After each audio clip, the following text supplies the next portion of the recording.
Today's episode of Let 'em Know SK will be dedicated to one of my best friends and the greatest sports person that I know, to my grandpa. This is for you. The regular season is officially over, and one of these teams can be proud despite the loss. The other team will suffer from a verbal tongue lashing from me. You'll find out which team fits in what category in the regular season finale episode of Let 'em Know SK. Caps and Kings fans, let's ride!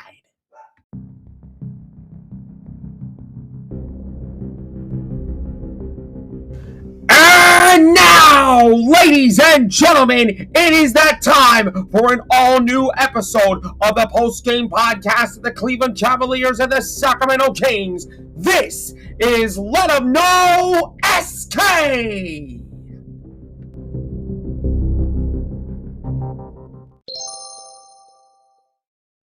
And welcome to episode 5 of Let 'em Know SK, the post-game reaction podcast of the Cleveland Cavaliers and the Sacramento Kings. I am Skylar Weisberg, and it is my honor and privilege of being your host. You can find Let 'em Know SK, which is free and available on Amazon Music, iHeartRadio, Radio Public, Stitcher, Spotify, and podcasters.spotify.com/pod/show/CLESK. Again, you can find Let 'em Know SK on the following platforms: Amazon Music, iHeartRadio, Radio Public, Stitcher, Spotify, and podcasters.spotify.com/pod/show/CLESK. And I want to thank you so much for tuning in today as we recap two unfortunate losses to close out the regular season for our Cleveland Cavaliers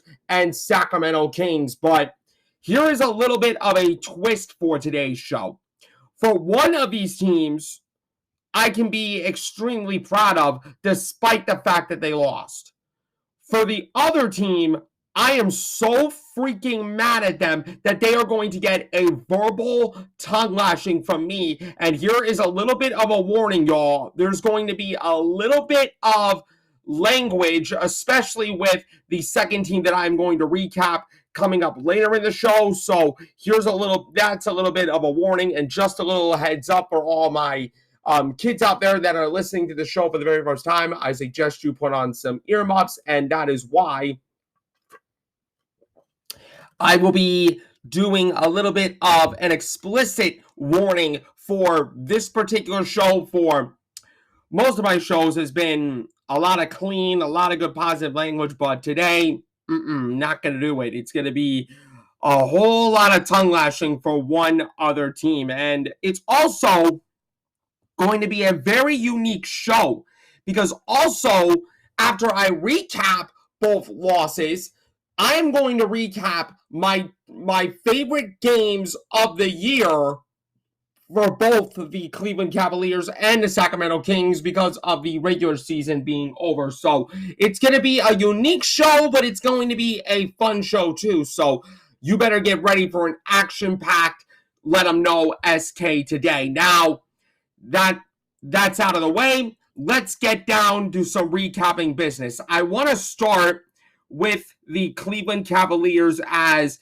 a big fourth quarter by the Charlotte Hornets led the Charlotte Hornets to victory as the Hornets take down the Cavaliers 106-95. First and foremost, I want to give the kudos to the Charlotte Hornets for being absolutely resilient in that fourth quarter. I think the fourth quarter, they took it to us. They outworked us, especially in the fourth quarter.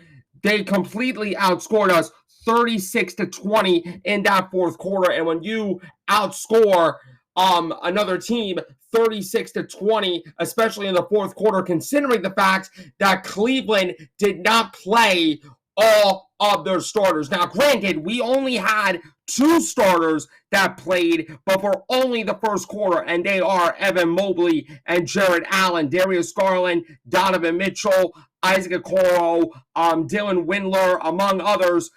sat down for this game. Karis LeVert also sat down, so we were a little bit shorthanded, but when you already clinched the number 4 seed and home court advantage in the playoffs against the New York Knicks either Saturday or Sunday, I mean, what else are you supposed to do, right?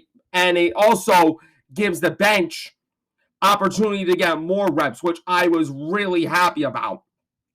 But Mark Williams led the Charlotte Hornets with 22 points and 10 rebounds. And a fellow rookie by the name of Bryce McGowan scored 22 points as, like I said earlier, the Charlotte Hornets rallied in the fourth quarter, outscoring the Cleveland Cavaliers 36-20 as they take down Cleveland by a final score of 106-95. Well, if you are a Cleveland Cavalier fan like I am today, you could be extremely proud of this team. With this unfortunate loss, the Cleveland Cavaliers finish the regular season 51-31. That is 20 games below 500. 31-10 at home with a 20-21 record on the road. That is pretty incredible, especially considering Cleveland last year had a really strong start, kind of like they did last year, but they struggled and struggled and struggled and struggled. Now, granted, at that time, Jared Allen was hurt. They had Lauri Markkanen, Colin Sexton, Jared Allen on that team, and they manage to get into the play-in. This year, we avoid the play-in altogether, and now we are the number 4 seed in the NBA playoffs, going to face a New York Knicks team that dominated us in the season series 3-1. I mean, look, it is going to be a really, really fun matchup for the Knicks versus the Cavaliers. Games 1, 2, 5, and 7 will be at Rocket Mortgage Fieldhouse. Games 3, 4, and 6 will be in Madison Square Garden. I am officially calling this playoff matchup the Spider Bowl because a lot of people are saying that Donovan Mitchell was supposed to be a New York Knick because New York is his home city, it's his hometown, and the New York Knicks should have got him, but spoiler alert, New York Knicks, you didn't because you're a little bit greedy and you didn't have enough money for this man. You settled for Jalen Brunson, even though Jalen Brunson was an absolute beast, but whatever the case may be, I am not going to talk about the Knicks versus the Cavs right now. I am talking about the Hornets versus the Cavs. The stats for this game, Charlotte shot 46% from the field compared to 39% for Cleveland. The three-point percentage, I'm not even going to talk about. It's like a thing of the past. Cleveland made 10 threes. Charlotte only made 6 at a certain time. The Charlotte Hornets were 0 for 23 from 3. I don't know how that happens. The free throw percentage, pretty even. 15 free throws made for Cleveland, 26 for Charlotte. The rebounds, Charlotte only out-rebounded us by 5, which is pretty impressive considering the fact that we played our bench for the majority of the game. Matter of fact, both teams played the bench for most, if not all, of this game. The assist numbers, Cleveland assisted us 27-23. Steals were 9-8 in favor of Cleveland. The blocks were pretty even, but Charlotte also won this game because of the turnover, or I should say points per turnover discrepancy. Cleveland had 16 turnovers today, and Charlotte scored 25 points over the 16 turnovers that Cleveland committed, while the Cavs scored only 9 points of Charlotte's 19 turnovers. I mean, look, you can't win games like that. You can't win games, especially in the playoffs, with that kind of stat discrepancy. I am going to give Cleveland a benefit of the doubt here because it is game 82. The starters were nearly rested. The bench basically took over the majority of the game. I got to give the benefit of the doubt for Cleveland because for the most part, they played like they were ready for the playoffs. Was it ugly in the fourth quarter? You're damn right it was. But there was a lot to be proud of if you are a Cleveland Cavalier fan. There's a lot to be proud of for the future of this team going forward, and you could be extremely happy for the Cavs as they get ready for the playoffs. The scoring leaders for Cleveland: Sam Merrill off the bench dropped 17 points, which was a career high for him. 50% from the field, 3 for 9 from three-point range. He had 4 rebounds and 3 steals. Danny Green had 13 points. He was 3 for 10 from three-point range, but he had 4 rebounds, and assists, and a block.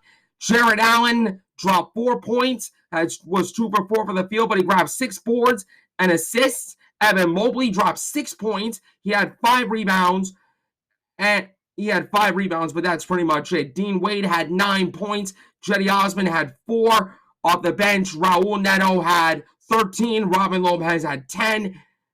I mean, look, it was a game that we should have won. It was a game that we could have won.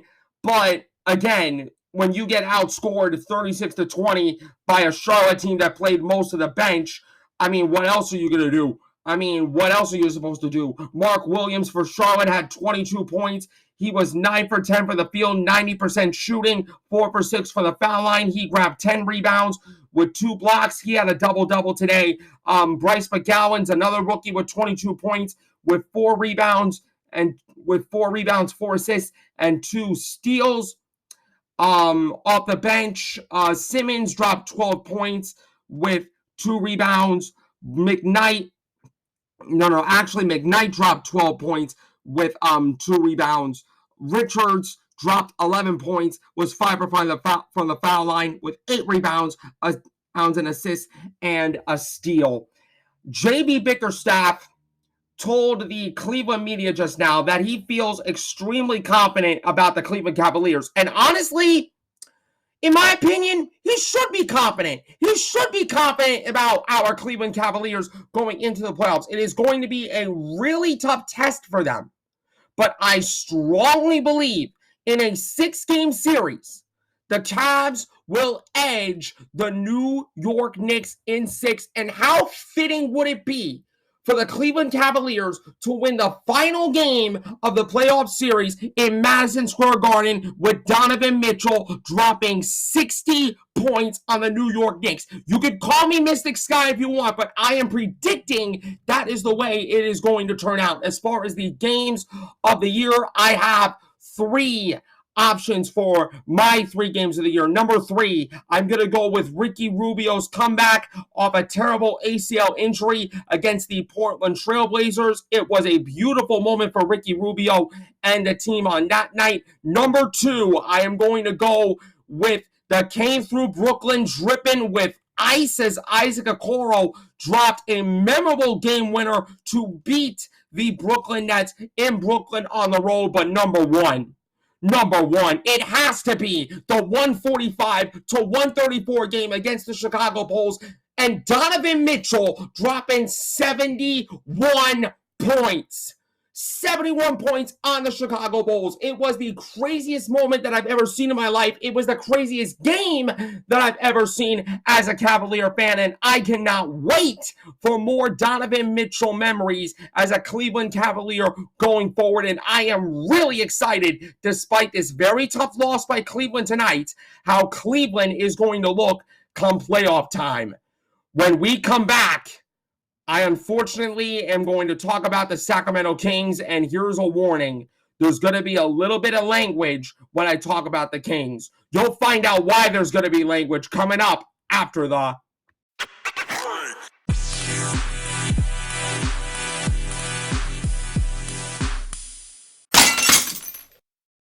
Welcome back to Let 'Em Know SK. Before I talk about the Sacramento Kings game tonight, and before I give the Sacramento Kings a verbal ass whooping for what I witnessed today. First and foremost, I think I forgot to mention this at the beginning of the show, but I want to wish every single person listening to this a happy Easter. I hope you spend wonderful time with your family and your friends. Obviously, my Easter and my week in general was a little rough. was a little rough. A family situation that I'm going through right now, but I'm not going to be talking about it on this show because this is not the right platform and not the right place. But yeah, that's been my Easter weekend. But in any event, I hope every single body that is listening to this have had a wonderful, happy, and healthy Easter. And I hope you ended wonderful time with your friends and family. Now that that's out the way, let's talk about the absolute bullshit that was the Sacramento Kings, who dropped their second straight game 109-95 over a team that had 53 wins. 53 wins. 53 wins on the season, and they clinched the best home record in the entire league. 34-7 at home. Of course, I'm talking about the Denver Nuggets, who deserve every single ounce of the kudos for how they played today. I think Denver was the better team than Sacramento, and the Kings played all 5 of their starters, especially in the first half. The first half was absolutely wonderful. It was absolutely wonderful for the Sacramento Kings in the first half. Yeah, Denver got in a little bit of a run, especially in the second quarter after Sacramento outscoring them 43-26 to start the game. I felt for the most part for the starters for the Sacramento Kings, beautiful, beautiful job all the way around. The second half, it was a fucking disaster. That's all I have to say about it. By the way, this is the trigger warning that I am talking about. There's gonna be a little bit of language. So if you're a parent and if you have like little kids, put them in your room, put some headphones on them, do what you ever gotta do, because I'm about to rant. First and foremost, how the fuck are you gonna get outscored 83-52? 83-52 from the second quarter on. Denver dominated Sacramento tonight. Sacramento clearly played like their lunch money was taken away and the Denver Nuggets were bullies. Like, we're not going to play very well in the playoffs with that shit. We're not going to play well in the playoffs with that bullshit going on. Now, granted, I understand that Sacramento played most of their bench all game long. I understand from the second half on it was going to be a little bit rocky. It was going to be a little rocky because most of the bench played. We didn't have Davion Mitchell, who was out with an injury. We had Malik Monk, who played some great minutes. We had some players that came to play for the most part, but my God, that game was the most painful game that I ever watched in a really long time. I had to make sure that my grieving heart could take this disaster that was the Sacramento Kings tonight. The only highlight that I'm going to take from this game in general was Keegan Murray dropping a nasty poster. It was the nastiest poster that I've ever seen in my life. It was nastier than any Domantas Sabonis dunk. It was nastier than any Malik Monk dunk that I've ever seen this season. Keegan Murray is just going to be a stud in the coming years for Sacramento. No doubt about it. His dunk was the nastiest dunk I've ever seen in my life. But we cannot celebrate that. We got to talk about the game, and we're going to talk about the absolute bullshit that the Sacramento Kings did. They got embarrassed. They laid an egg in the second half. From the second quarter on, mostly in the third and fourth quarters, but the second half, we felt like we didn't want to play. We felt like we didn't want to play this game. We didn't have much to play for. We already clinched the third seed, but come on. This is what's going to be like in the NBA playoffs. And for a team that hasn't been in the playoffs for 16 years, like the Sacramento Kings, you're about to be in for a rude awakening. You're about to be in for a rude awakening if you're a Sacramento Kings fan. Because guess who are the opponents? The Golden State Warriors. Mind you, the reigning, defending, undisputed NBA champion Golden State Warriors. A team that dropped 157 points on a Portland team that had little or nobody playing. Portland shut down their starters. Portland had a little bit of bench production, and Golden State said, you know what? Let's kick their ass and send the entire NBA a message. Guess what? In my opinion, the Golden State Warriors are the favorites in the Western Conference, in my opinion, to maybe not at least win the entire playoffs, but I'm going to give Golden State credit because they treated this like a regular game. They treated this as a game that Golden State will make a statement and say, hey, any team in the Western Conference, I don't care if you're Phoenix, I don't care if you're Sacramento, I don't care if you're Denver, Oklahoma City, New Orleans, what's another freaking team? I can't even speak. Memphis, it doesn't matter. You need to go through us in order to win the Western Conference. And if I was the top 4 seeds, if I was Denver, if I was Memphis, if I was Phoenix, and even if I was a Sacramento King, I should be absolutely fucking scared of the Golden State Warriors because right now, they're hitting on all cylinders.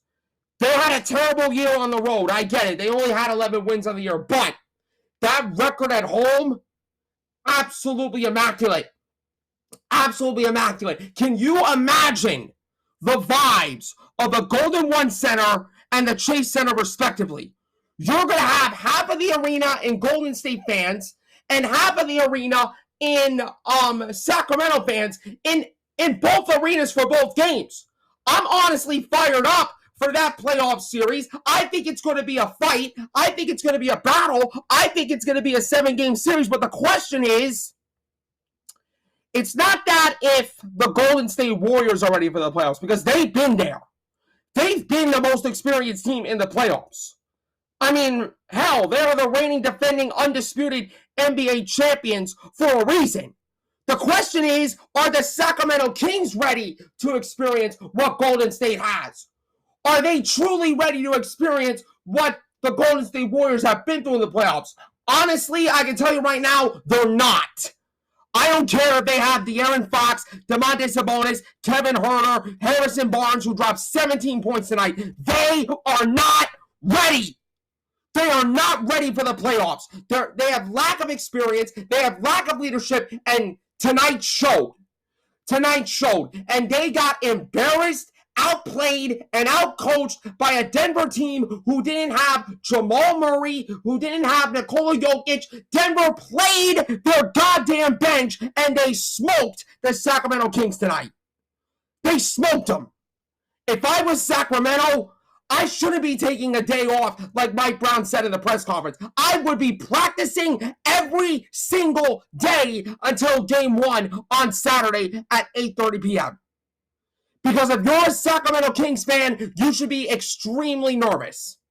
Yes, you can be confident, but you should be extremely nervous because the way that Sacramento played, I don't think they're ready for the playoffs. Now, granted, come Saturday, they could prove me and everybody else wrong.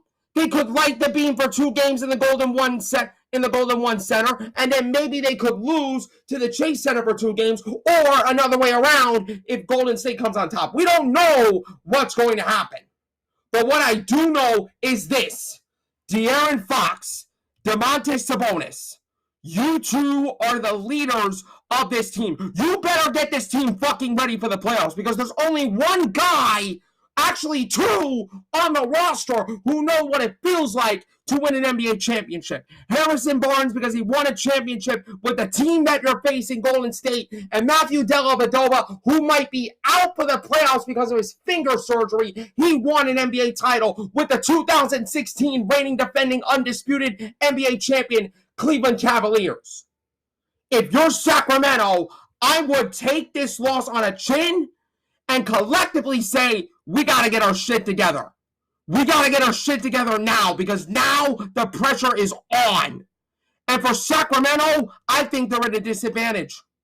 I think they're in a disadvantage because they have a lack of experience in the playoffs. They haven't been in the playoffs for 16 years, and I get all of that. But also, you are facing the reigning, defending, undisputed NBA champions. You are facing Draymond Green. You are facing Klay Thompson. You are facing Stephen Curry. 3 players who know what it feels like to win an NBA championship, who know what it feels like to be in the playoff grind, who know and understand that the NBA playoffs are going to be a fight. And it's not going to be an isolated effort because I've seen a lot of isolation from the Sacramento Kings tonight. It's going to be a team effort, and Sacramento is not ready for it. And that's my honest opinion. That's my honest opinion. I think Sacramento disrespected Denver. They didn't respect the game. They didn't take Golden State and Denver seriously, despite the fact that they played their bench the whole time. All I'm saying is this: Sacramento, if you want to be a team that is on the rise for years to come, if you want to be a team that can prove the entire NBA wrong, you need to learn to lock in and lock in quick, because the Golden State Warriors are going to put you to an ultimate test. It depends on if you're ready to pass the test. I think you are not. The stats for this game: 50% from the field for Denver. Sacramento hit 11 threes, only 25%. It was absolutely pathetic. They were doing a whole lot of one and done instead of getting in the paint, valuing possessions. That's why Denver dominated us in the paint, 62-46.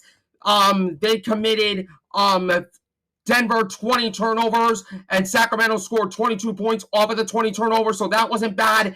15 points for Sacramento. Denver scored 18 points off that. Another other stats that was interesting to me: the bench points was 48-25 in favor of Denver. The team rebounds 11-6. Team turnovers 11-6 in favor of Denver. Team turnovers were 4-0 in favor of Denver. And like I said, the points off turnovers were 22-18. And at one point, Denver basically dominated from the third quarter on. Like I said, 83-52 is absolutely embarrassing, especially for a third seed that already clinched a spot in the playoffs. Like, come on. Come on, Sacramento. I know what you're capable of. I know that you are the beam team for a reason. Why don't you play like it come Saturday? Why don't you play that come Saturday? And then maybe if you win game one, I can take whatever I'm going to say on this show right now back. Because right now, y'all are not ready. Harrison Barnes, 17 points. He led the Sacramento Kings in scoring tonight. Keegan Murray dropped 14 with a nasty dunk that I said earlier. Domantas Sabonis had 14 points, 9 rebounds, 5 assists, and 2 blocks. He almost had a double-double. I wish he stayed for a little while longer so we can get at least a double-double, because he's Mr.